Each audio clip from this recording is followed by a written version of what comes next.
former member of the original Black Panther Party, Larry Pinckney, joins us now. And Larry, I wanted to get your take on the protest and the riots, anti-Trump riots, anti-Trump protests that are spreading throughout the country right now, and the mainstream media's narrative that it was angry white men that got Donald Trump elected.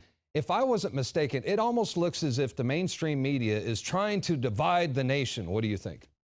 Well, I think that's pretty obvious. Divide, conquer, divide, divide, divide.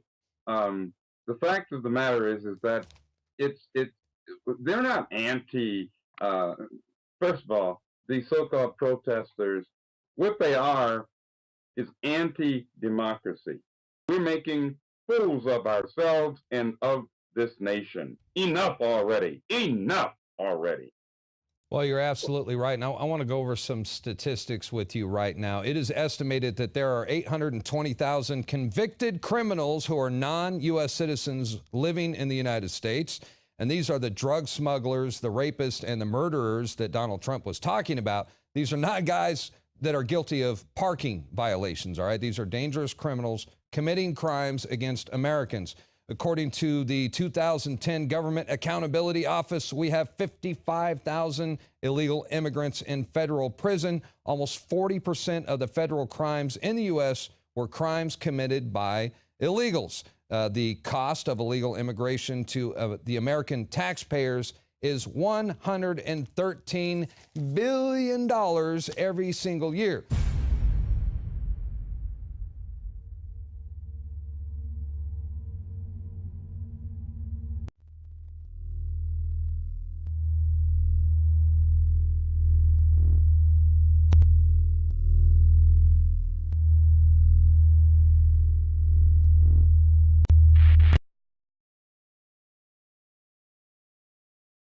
Yet we have the Denver Police Department that is now saying publicly that they will not cooperate with Donald Trump's immigration enforcement.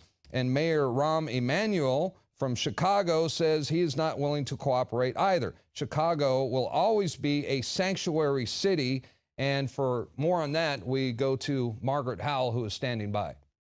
Hi, Darren. Hi, Larry. You know, that's absolutely right, Darren. And how dare they? We're talking about Denver Police Department. What Denver said was that they are not going to be a part of the enforcement. What Chicago said, and Rahm Emanuel, he's stonewalling future president or President-elect Trump's initiative to enforce the law. So you tell me what can be done about that. It looks like during this press conference, he said that the city status as a sanctuary city will remain intact forever. Okay, well, there are a number of things that could happen here. President Trump could withdraw any federal money going to Chicago. The National Guard is sent in to enforce federal policy when cities and states don't comply. Who does he think he is? This guy has got to be the worst mayor in Chicago's history. Chicago is imploding right now. Chicago is collapsing. They have one of the highest murder rates, highest crime rates in American history, not even Chicago history, American history, worst mayor in American history. And he circumvents the law. He snubs his nose. He's one incredibly, allegedly corrupt political official. We could go into, we could spend an afternoon talking about the corruption involving the Chicago mayor. I also want to point out, Rahm Emanuel was a senior advisor at one time, very close ally to Barack Obama. Well, if that tells you anything. Well, big surprise, big surprise.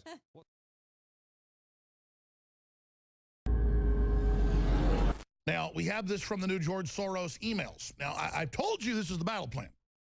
In fact, Saturday we shot a video showing public statements from the UN lead envoy who heads up the migration program and immigration program, the migrant program.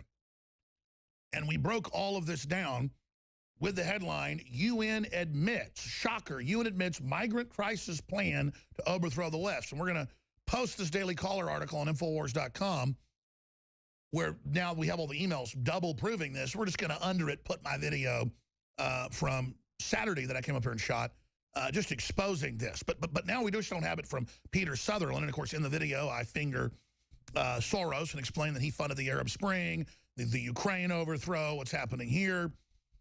This is really happening. But let's just go over the stack of news today on this subject alone.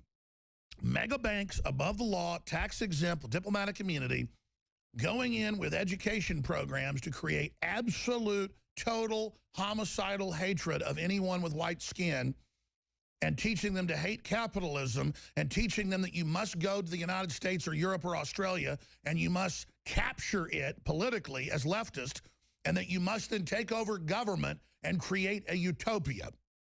Now, this is taught in Mexico. This is taught in Nigeria. This is taught in Sudan. This is taught in South Africa. This is taught all over places like Venezuela.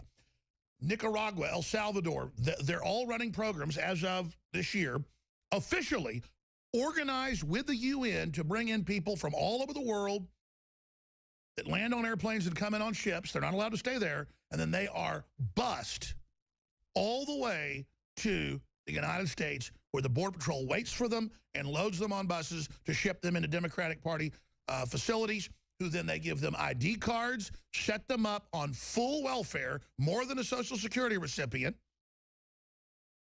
and then large portions of that money is skimmed and given back to the organized crime combine.